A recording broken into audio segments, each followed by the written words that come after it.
I'm Josh, 34 years old, and up until 6 months ago, I was living the kind of life people put on vision boards. I was a landscape architect, finally seeing my designs come to life in the city's biggest parks. I was weeks away from proposing to Kara, the woman I thought was my soulmate, and I was the favorite uncle. But before I tell you about the moment the handcuffs clicked around my wrists and my entire world turned to ash, I need you to let me know where you're watching from in the comments. It helps me feel a little less alone in this. It started on a Friday in March. The air was crisp, the kind of evening that smells like impending rain and wet pavement. I drove over to my sister Elena's house for our monthly family dinner.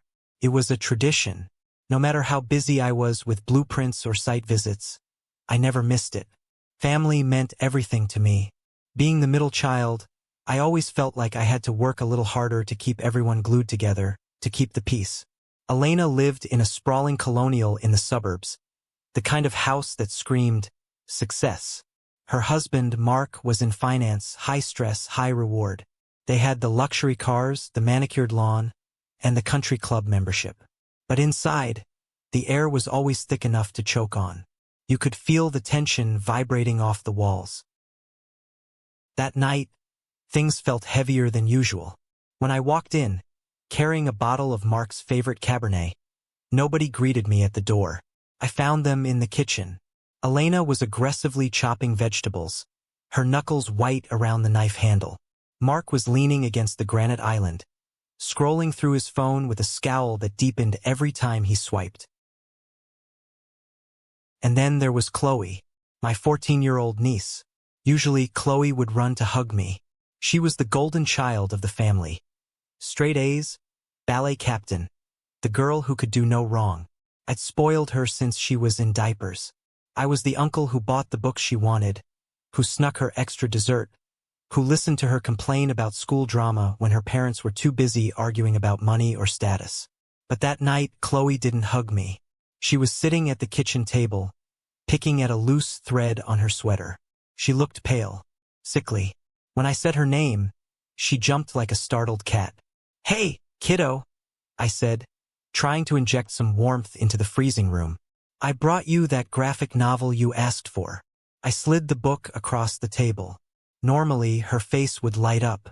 Instead, she just stared at it. She looked at me, then darted her eyes toward her father, then back at the table. "Thanks, Uncle Josh," she mumbled. Her voice was barely a whisper. "Dinner's in 10, Elena snapped, not looking up from the cutting board. "Josh, go wash up." The dinner was excruciating.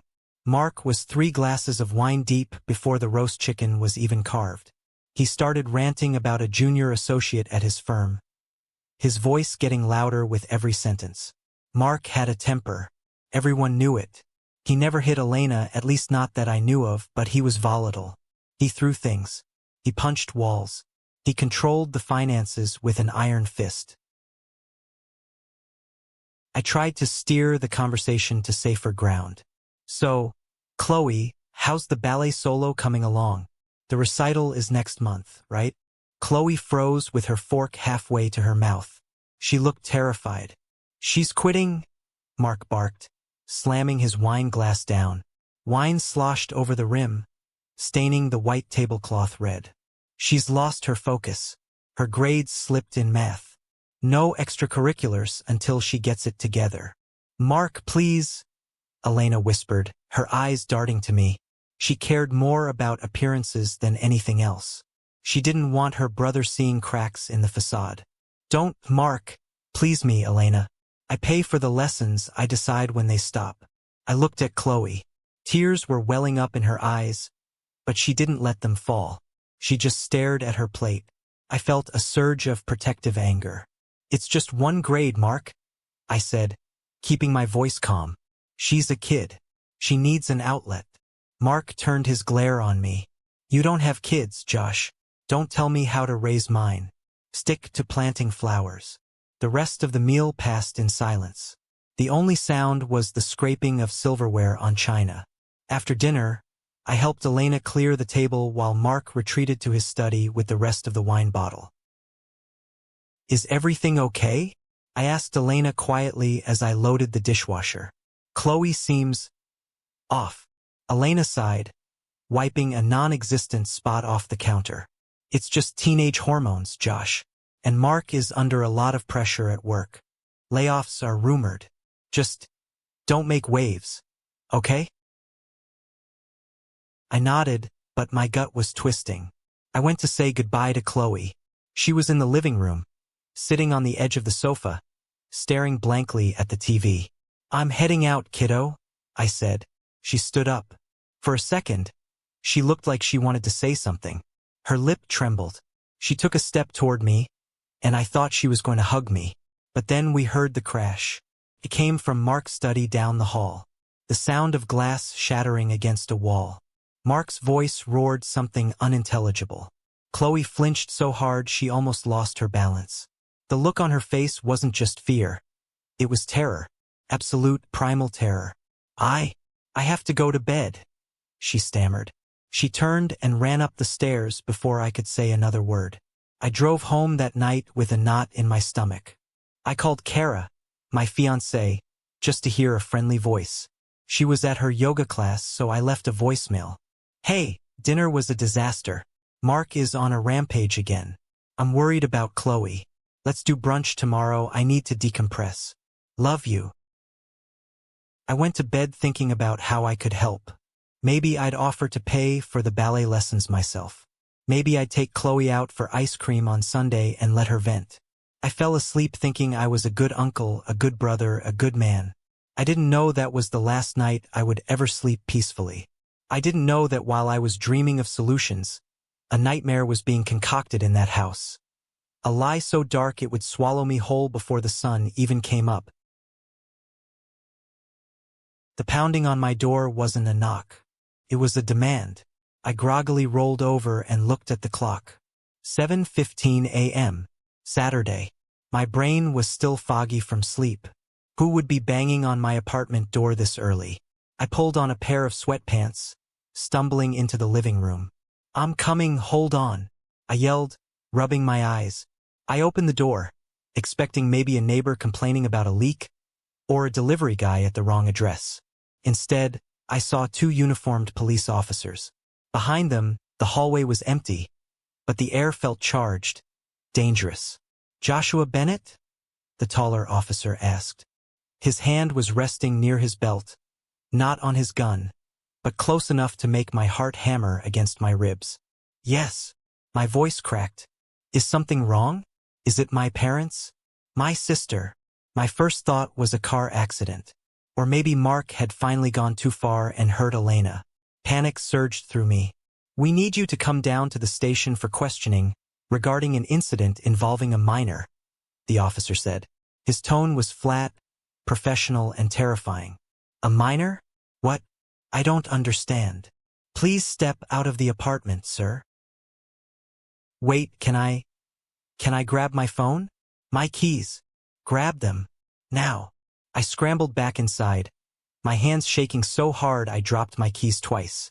I grabbed my phone and saw 14 missed calls, all from Elena, and 3 voicemails. I didn't have time to listen to them. The officers escorted me out of my building. I saw Mrs. Henderson, my elderly neighbor from 3B, peeking out through her chain lock. She looked confused.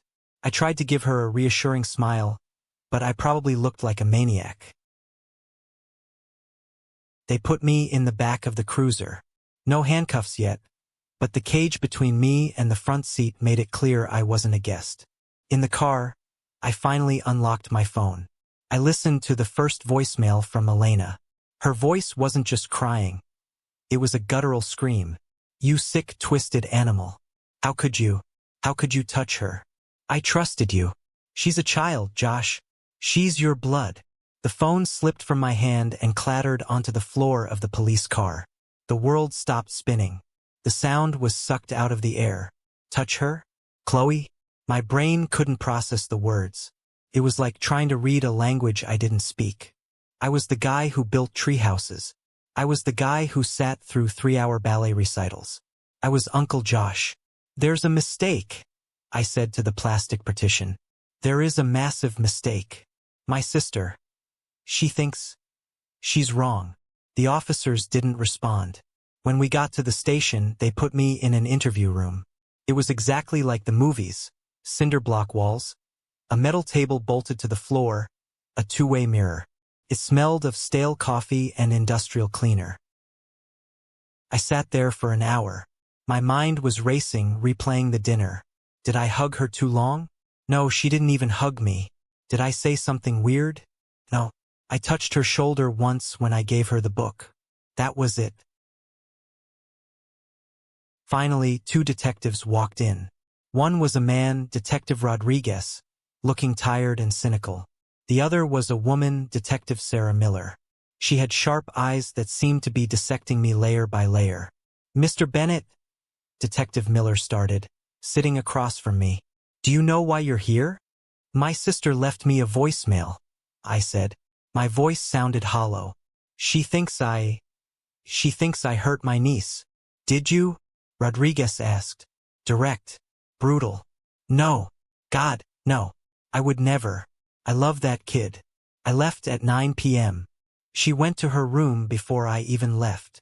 We have a statement from Chloe Bennett, Miller said, opening a file. She claims that around 8:45 p.m., while her mother was in the garage and her father was in his study, you entered her bedroom. I never went upstairs. I shouted. I was in the kitchen helping Elena load the dishwasher. Your sister says she went to the garage to get the recycling bin. She was gone for 5, maybe 10 minutes. That gave you a window.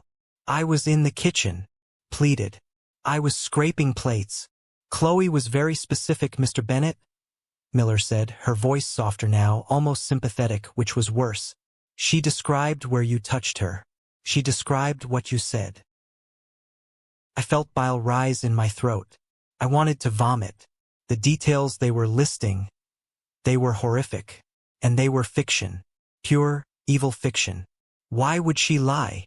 Rodriguez asked, leaning in. Why would a 14-year-old girl make this up about her favorite uncle?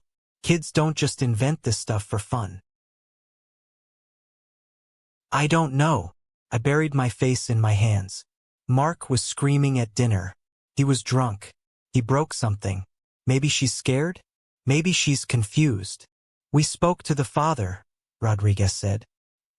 He says dinner was peaceful until you started prying into their parenting. Of course. Mark, am I under arrest? I asked, looking up. Not yet, Miller said. But we are investigating. We're taking your phone. We're getting a warrant for your laptop. If you have anything on there, Josh, now is the time to tell us. It goes easier if you're honest. Search everything, I said, pushing my phone across the table. Take it apart. You won't find anything because I didn't do anything. They let me go 4 hours later. They didn't have enough to hold me, not without physical evidence or a confession, and Chloe's story, while detailed, had gaps they needed to verify. But as I walked out of that station, I knew the legal battle was the least of my worries. The court of public opinion had already convened. I turned on my phone, which they had returned after cloning the data. 42 text messages. 20 emails. Social media notifications blowing up. I opened a text from my dad.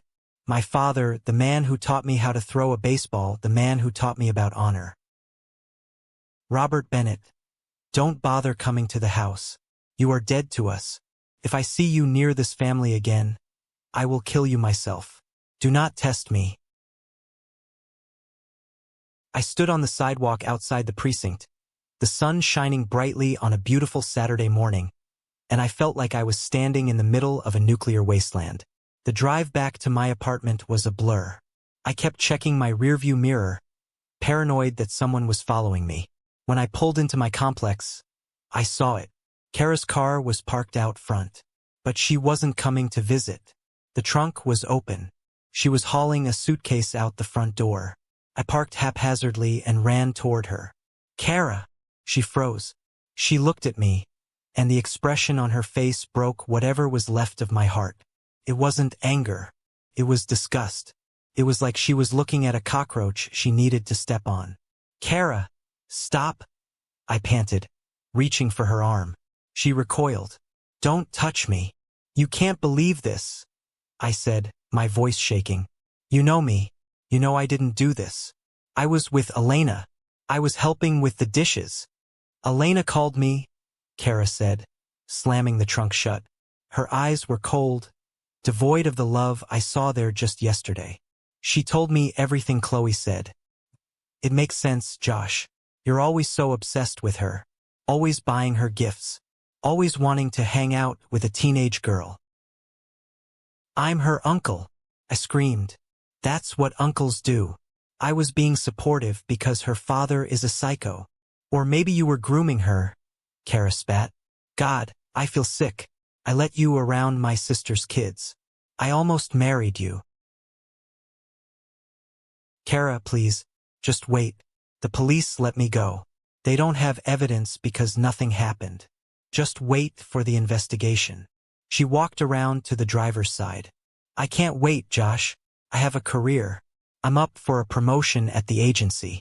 I can't be attached to a predator. My name can't be dragged through the mud with yours. It hit me then. This wasn't just about whether she believed me. This was about self-preservation. She was cutting off the infected limb to save the body. So that's it? I asked, tears streaming down my face. For years? We were looking at venues last week. And you're just done? Based on one phone call. It's not just a phone call, she said, getting into the car. It's an accusation from a child. Women believe women, Josh. Isn't that what you always said? She started the engine. Do not contact me. My lawyer will be in touch about the lease. I watched her drive away. She didn't look back. I walked into my apartment. It was half empty. She had taken the TV, the toaster, the decorative pillows. But she left the engagement ring I had hidden in the sock drawer.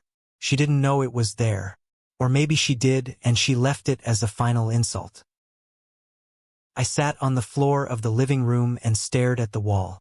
The silence was deafening. Then my phone rang. It was my mother. A small, stupid part of me thought, she'll listen. Moms always listen. I picked up. Mom, don't you dare call me that. Her voice was ice. I don't know who you are. I don't know what I raised. But it wasn't a son. Mom, listen to me.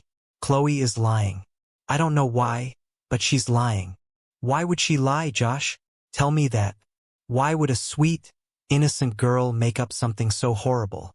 You destroyed her innocence. You destroyed your sister's family. Mark broke something last night, I said, trying to find a thread of logic. He was raging. Maybe she's trying to get attention? Maybe she's scared of him? Stop it, she shrieked. Stop blaming everyone else. Mark is a good provider. He is a good father. You are just trying to deflect. Elena told me you were weird at dinner, staring at the girl.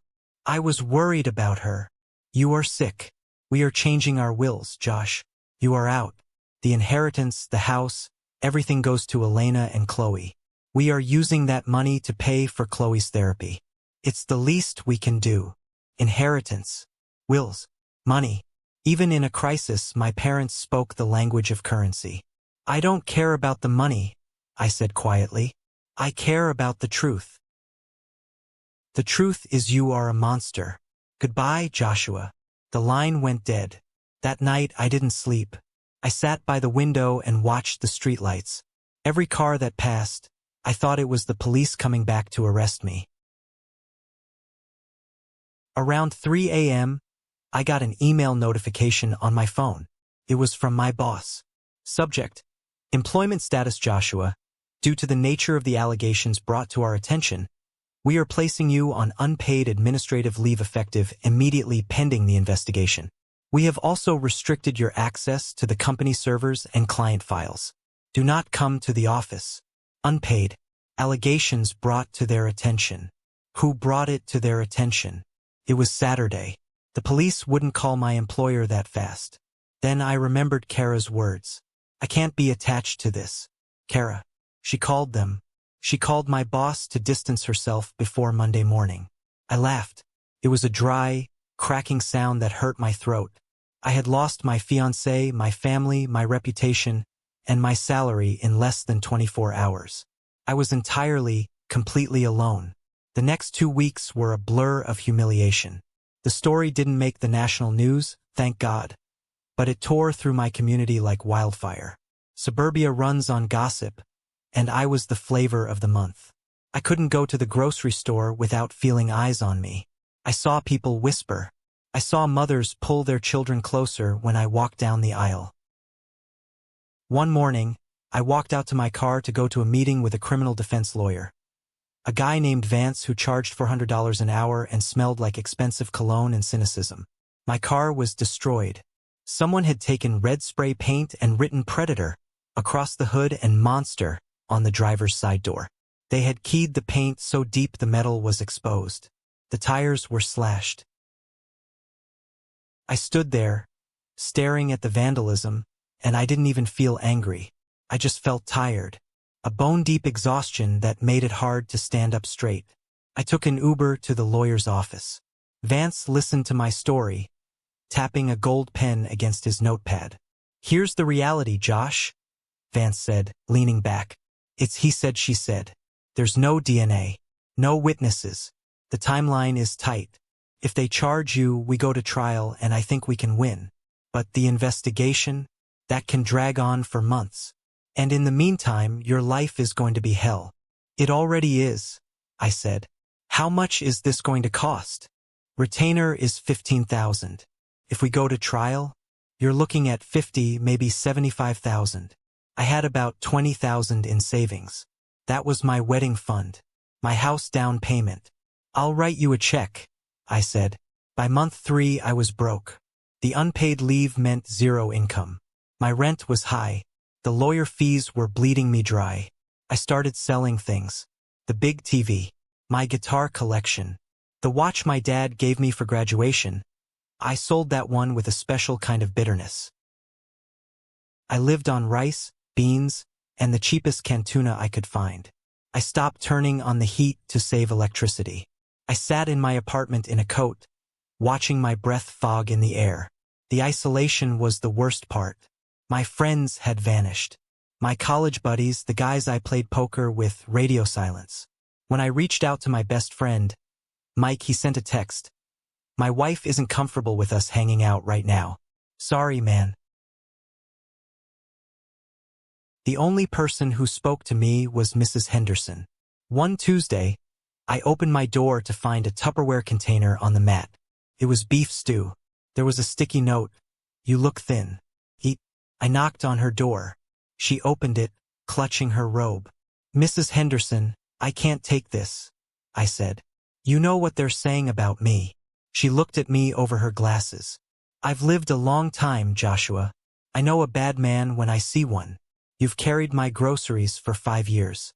You fixed my leaky faucet for free. A man doesn't change his soul overnight." I started crying. Right there in the hallway. This 70-year-old woman was the only human being who saw me. "Thank you," I choked out. "Eat the stew," she said and closed the door. That stew saved my life.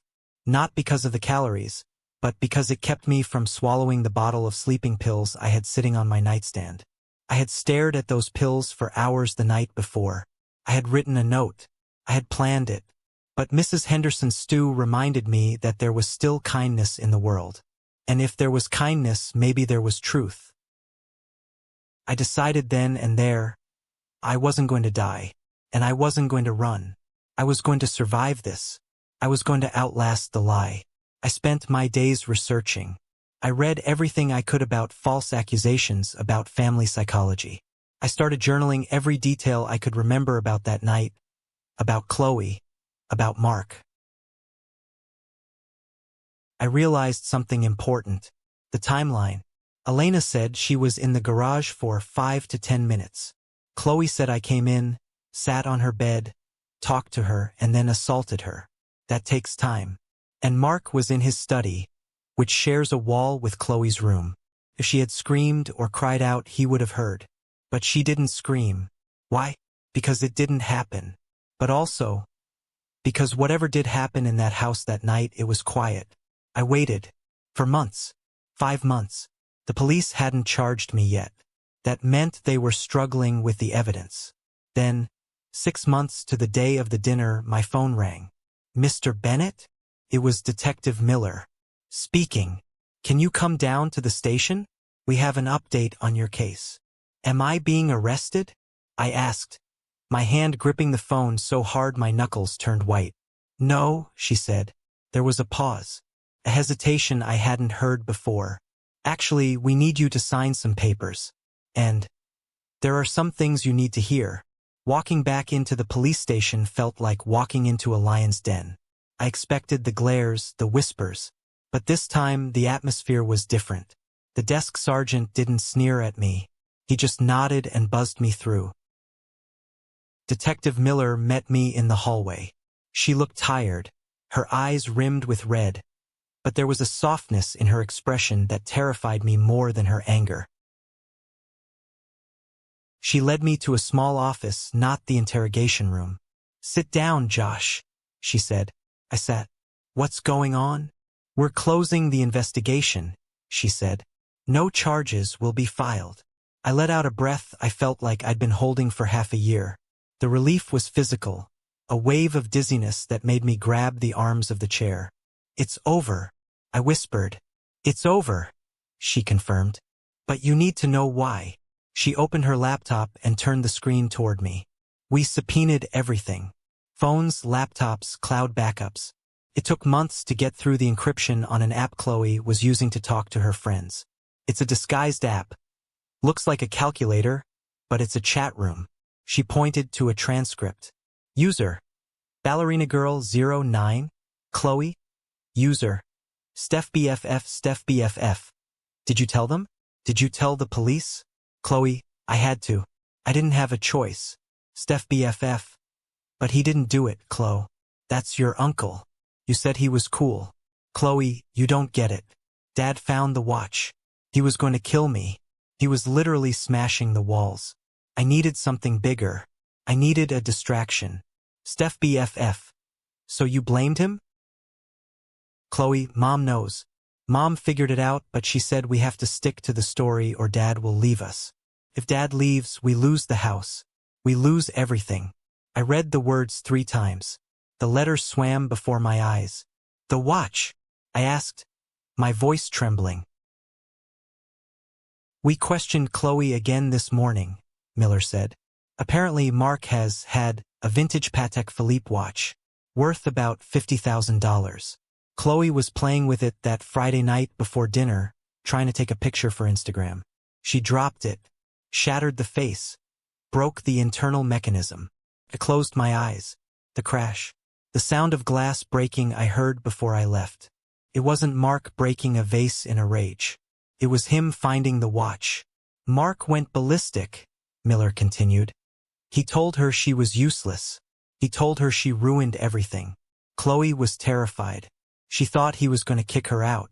So, the next morning, she concocted a crisis so severe that her parents would have to stop fighting about the watch and band together to protect her. And Elena? I asked. The betrayal of a niece was one thing. She was a child. A scared, stupid child. But my sister? Miller looked down at her desk. We recovered deleted texts between Elena and her best friend. Elena suspected Chloe was lying about 2 weeks in. She found the pieces of the watch in the trash. But she didn't come forward. Why? I choked out. Because Mark was talking about divorce. He was talking about bankruptcy. This tragedy made him stay. It made him feel like a protector again. Elena sacrificed you to save her marriage and her lifestyle. I stood up. I felt a cold, white-hot rage spreading through my veins. It wasn't the fiery anger of an argument. It was the absolute zero of a dead star.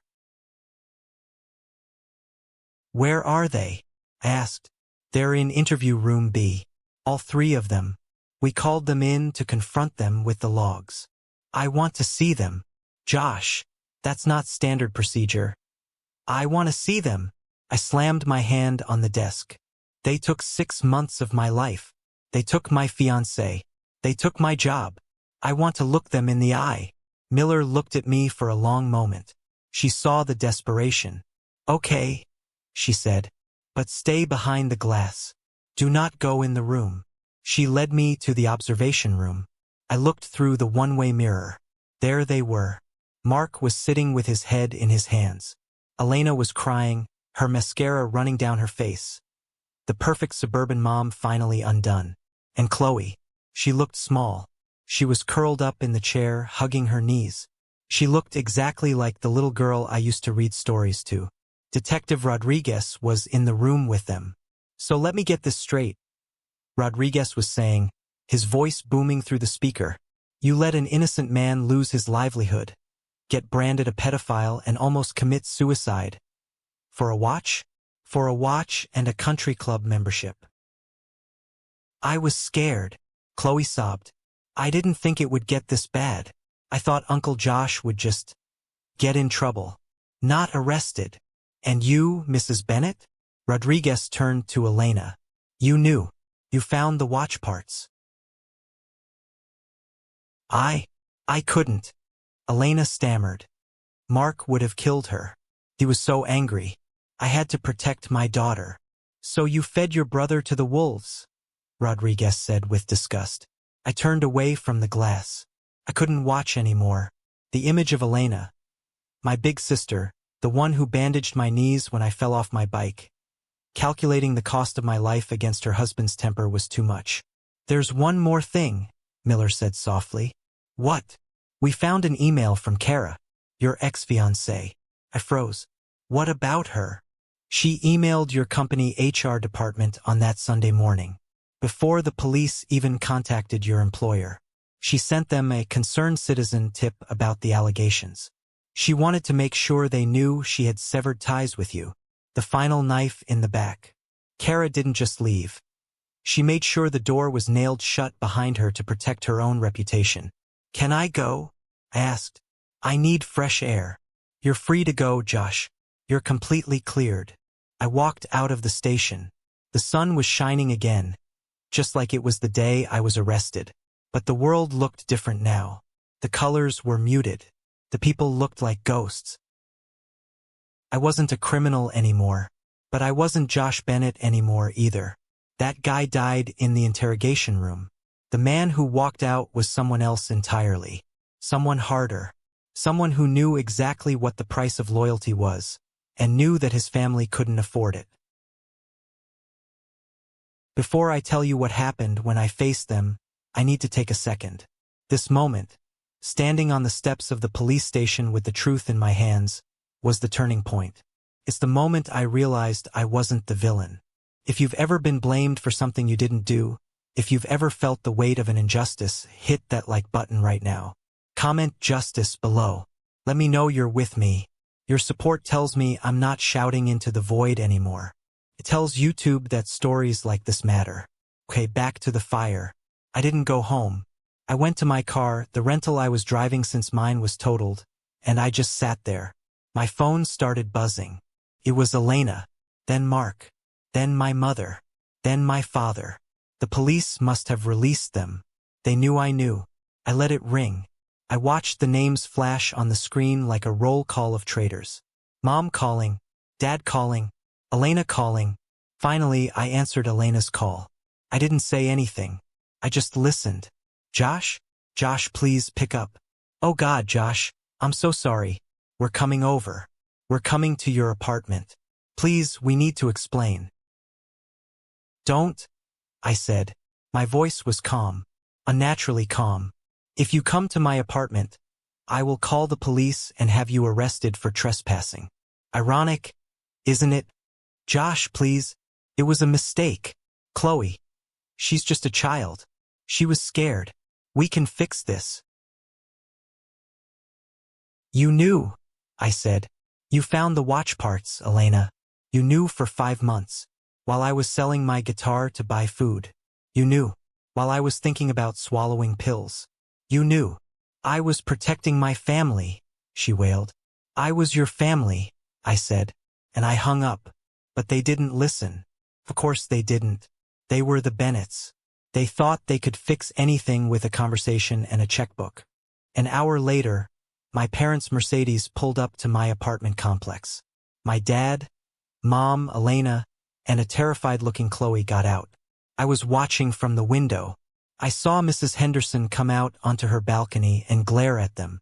They knocked on my door. "Josh, open up. It's Mom." I opened the door. I didn't invite them in. I stood in the doorway, blocking the entrance. My mother looked 10 years older. My father looked at his shoes. Elena was a mess of tears. Chloe was hiding behind Elena. "Oh, my baby." My mom sobbed, reaching for me. I stepped back. "Don't touch me." "Josh, we didn't know," my dad said, his voice gruff but shaking. "We believed the girl. You have to understand. In this day and age, you have to believe the victim." "She wasn't a victim, Dad. She was a liar. And you," I looked at my mother, "you told me I was dead to you. You said you'd kill me if I came near the house. Well, I'm alive. And you're at my house. Why are you here?" "We want to make it right," my mom pleaded. "We'll pay for everything. The lawyer fees, the lost wages. We'll help you get a new job. Mark has connections." "Mark isn't here, is he?" I noticed. Mark is dealing with a lawyer," Elena sniffed. "He's furious about the watch. He might be moving out. So now you need me." I laughed. Cold, bitter laugh. "Now that Mark is leaving and the money is threatened, you need your brother back. You need the family intact." "That's not fair," Elena cried. "We love you." I looked at Chloe. She finally looked up at me. "I'm sorry, Uncle Josh," she whispered. "I really am." I looked at this kid. I remembered teaching her to ride a bike. I remembered buying her ice cream. And I realized that the uncle who did those things was gone. "Chloe," I said, crouching down slightly so I was eye level with her. "I appreciate the apology. But an apology doesn't fix a slashed tire. An apology doesn't bring my fiancé back. An apology doesn't erase the word monster from my reputation." I stood up and looked at my parents. "You want to fix it? Here's how you fix it. You leave. You get off my property. You never contact me again." "Josh, you can't be serious," my mom gasped. "We're your parents. You only have one family." "No," I said. "I had a family. They died 6 months ago. The people standing in front of me? I don't know you. You're strangers who watched me drown and didn't throw a rope." "We will cut you out of the will for real," my dad shouted, reverting to his only weapon. "If you do this, you get nothing. Not a dime. Keep it," I said. "Keep your money. Keep your house. Keep your toxic, miserable secrets. I'd rather be poor and alone than rich and surrounded by people like you." I slammed the door. I locked the deadbolt. I slid the chain across. I leaned my back against the door and slid down to the floor.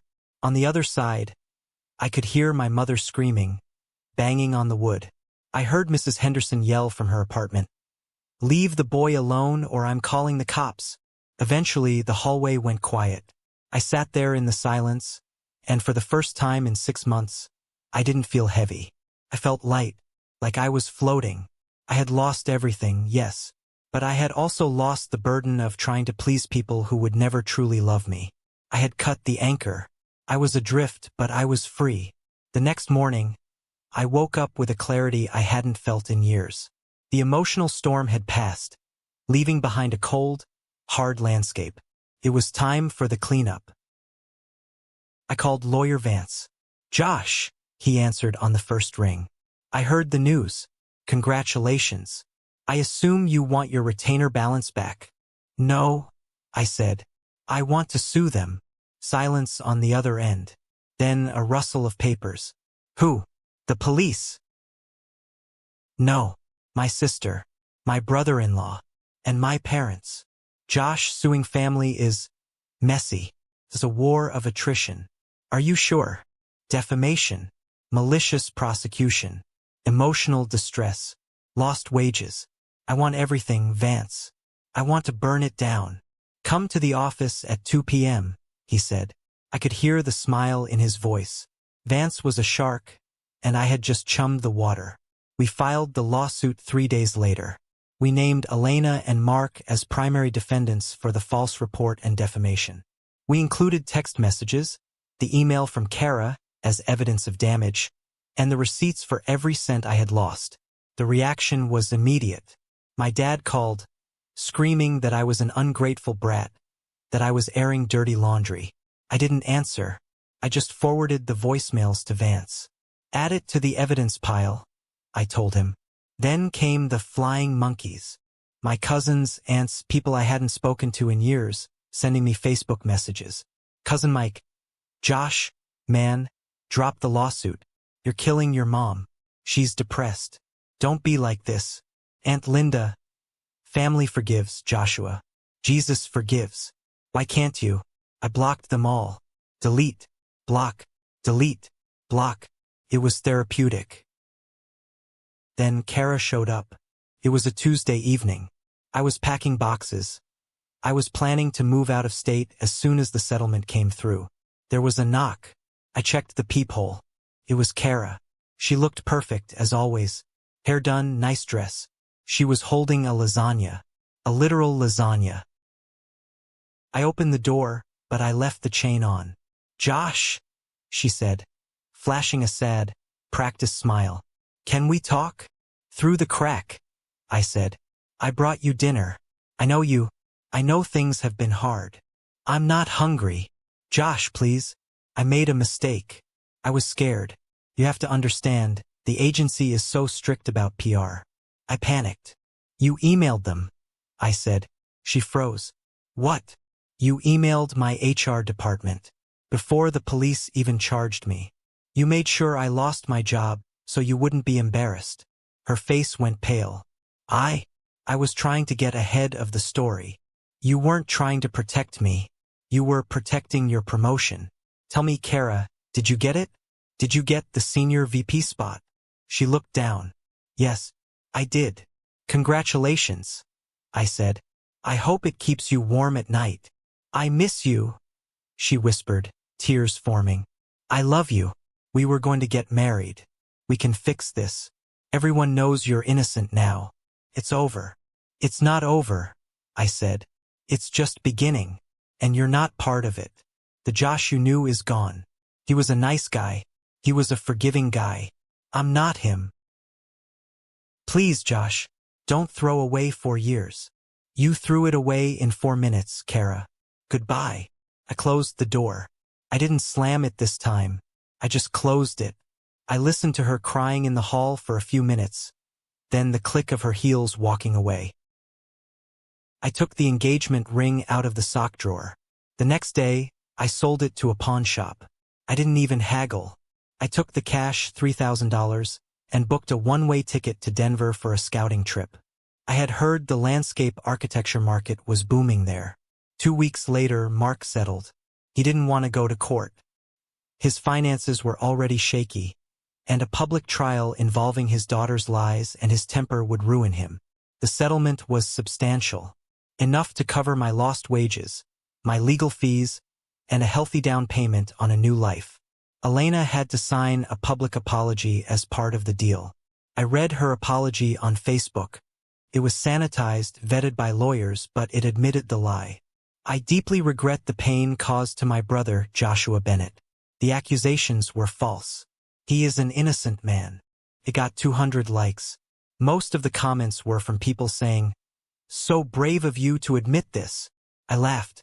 People love a redemption arc, even for the villains. But I didn't care. I had the check. The final act of my departure wasn't legal. It was personal. I had one loose end, my parents. They weren't part of the lawsuit because, legally, they hadn't done anything actionable. Being a terrible parent isn't a crime. But they were still trying to worm their way back in. They sent letters. They sent money, which I returned. They tried to guilt-trip me about legacy and blood. I agreed to meet them one last time. Neutral ground. A coffee shop halfway between my apartment and their house. They arrived 10 minutes early. My dad was wearing a suit like this was a business merger. My mom was wearing black, like it was a funeral. Maybe, in a way, it was. I sat down. I didn't order anything. "Josh," my dad started. "We're glad you came. Look, we've been talking. We want to set up a trust fund for you, to make up for the lost wages. I don't want your money, I said. Then what do you want? My mom asked, her voice trembling. We want our son back. You want the idea of a son, I corrected. You want the picture on the mantelpiece. You want to tell your friends at the club that everything is fine. I pulled out a folder. Inside were copies of the text messages they had sent me. You are dead to us. I will kill you myself. I slid the papers across the table. Read these, I said. We were angry, my dad defended. We were hurt. You didn't ask me, I said softly. That's the part one can't get past. You didn't ask me once if I did it. You assumed I was a monster. You did. You raised me. You know my character. And the second an accusation was made, you flipped a switch. You erased 34 years of history. We're sorry, my mom cried, causing a barista to look over. What more can we do? Nothing, I said. That's the point. There is nothing you can do. The trust is broken. It's not a crack. It's shattered dust. I can't sit at Thanksgiving dinner with you knowing that if I'm accused of something tomorrow, you'll turn on me again. So that's it? My dad asked, his face red. You're divorcing your parents? I'm moving to Denver on Monday, I said. I'm changing my number. I'm not telling you my address. If there is an emergency, a real emergency, like someone is dying, call Vance. He'll know how to reach me. You can't do this to your mother, my dad hissed. You did it to me, I said, standing up. You did it first. I'm just making it permanent. I looked at them one last time. They looked small, pathetic. Two people clinging to their pride and their money, realizing neither could buy back the son they threw away. Goodbye, I said. I walked out of the coffee shop. I didn't look back. It's a cliché, I know, not looking back at the explosion. But it feels really, really good. I got in my car and drove straight to the airport. I had shipped my boxes the day before. I had 2 suitcases and a carry-on. As the plane took off, watching the city of Columbus shrink beneath me, I felt a tightness in my chest release. The streets where I was branded a predator, the house where I was betrayed, the office where I was fired, they were all just lines on a map now. I ordered a gin and tonic from the flight attendant. Heading somewhere fun? She asked, smiling. Yeah, I said. Somewhere new. Denver was different. The mountains were huge, imposing, and indifferent. I liked that. The mountains didn't care about my family drama. I rented a small loft in the Rhino district. It was gritty, artistic, alive. I started my own landscaping consultancy. No big firm, no HR department, just me and the plants. It was hard at first. I had trust issues. When a client looked at me a certain way, I flinched. When I dated, I kept things shallow. I didn't tell anyone about the accusation. It was a scar I kept covered. But slowly, the ice began to melt. I met Sarah about a year after I moved. She was a veterinarian. She had kind eyes and a laugh that sounded like wind chimes. We took it slow, painfully slow. After 3 months, she asked me why I never talked about my family. We were hiking in the Rockies, sitting on a rock overlooking a valley of aspens turning gold. I don't talk about them because they aren't part of my life, I said. Did something happen?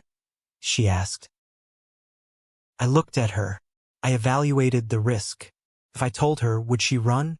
Would she see the word accused and panic, like Kara? I took a breath. 2 years ago, my niece accused me of assaulting her. Sarah didn't flinch. She didn't pull away. She just waited. It was a lie, I continued. She did it to cover up breaking a watch. But my family, they believed her. Instantly, they disowned me. My fiancé left me. I lost everything. Sarah reached out and took my hand. Her grip was firm. I'm so sorry, Josh. That is horrific. You believe me? I asked, my voice cracking. I know you, she said. I see how you treat animals. I see how you treat waiters. I see you. And I believe you. I cried. For the first time since Mrs. Henderson's stew, I let myself cry in front of another person. Sarah became my rock. Not a crutch, but a foundation. She helped me realize that family isn't blood. It's who stays when the building is burning. Life was good. Business was booming. I had a dog now, a rescue mix named Buster. Sarah and I moved in together.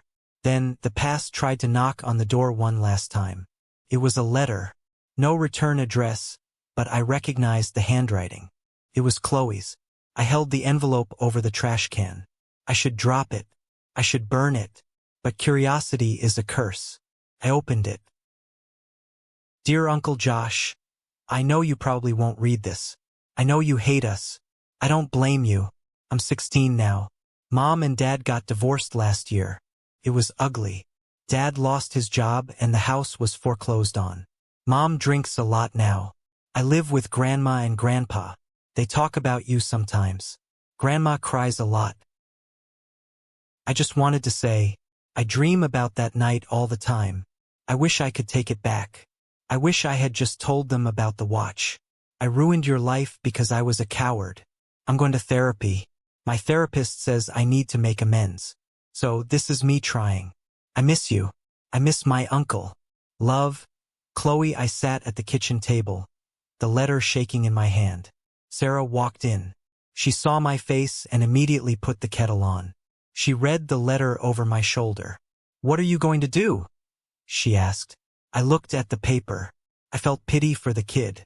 She was living in the wreckage she created, raised by people who were emotionally bankrupt.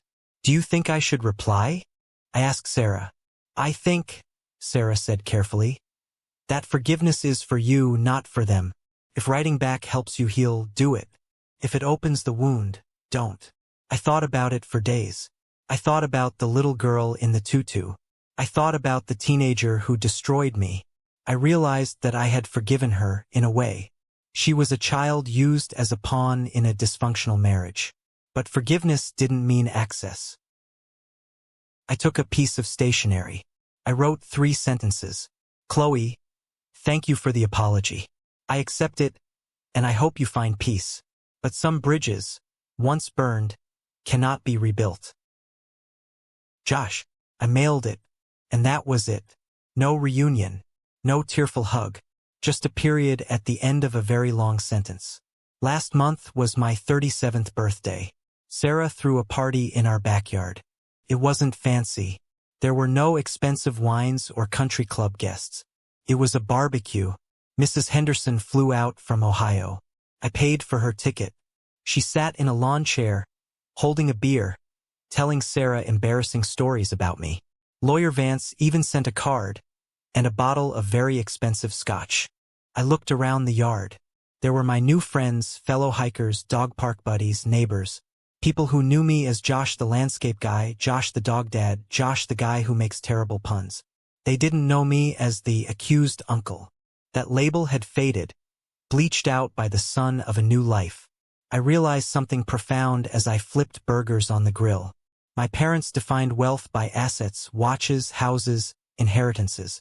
They protected those assets at the cost of their souls. I was wealthy now, too. But my currency was different. My wealth was the trust one had built with Sarah. My wealth was the loyalty of Mrs. Henderson. My wealth was the peace of mind knowing that the people around me were there because they loved me, not because of obligation or status. I raised my beer to the mountains. To the truth, I whispered. To the truth, Mrs. Henderson shouted from her chair, raising her glass. I still have nightmares sometimes. I dream about the police pounding on the door. I dream about the look on my mother's face when she disowned me. Trauma doesn't just vanish. It reshapes you. But I like the shape I am now. I'm stronger. I have boundaries of steel. I don't tolerate lies, and I don't tolerate manipulation. If you are going through something like this, if you are the black sheep, the scapegoat, or the falsely accused, I want you to know something. You can survive the loss of your family. Feels like death. Feels like you are being amputated. But sometimes the limb is gangrenous. Sometimes you have to cut it off to save the rest of you. Don't wait for their apology. They might never give it. Don't wait for them to validate your truth. You know the truth. That is enough. Build your own family. Find your own Mrs. Henderson. Find your own Sarah. Find your own mountains. My name is Josh Bennett. I lost my family, my fiancé, and my reputation over a lie. And it was the best thing that ever happened to me, because it cleared the way for the life I actually deserved. Thank you so much for listening to my story. It wasn't easy to relive, but I hope it touched you or gave you some perspective on the power of truth and boundaries. Have you ever had to cut toxic family members out of your life? Or have you ever been blamed for something you didn't do? I want to hear your stories. Please, share them in the comments below. Let's support each other. And if you believe in standing up for yourself, do me a huge favor. Hit that like button and subscribe to the channel. It really helps get these stories out to people who might need to hear them. Stay strong and see you in the next video.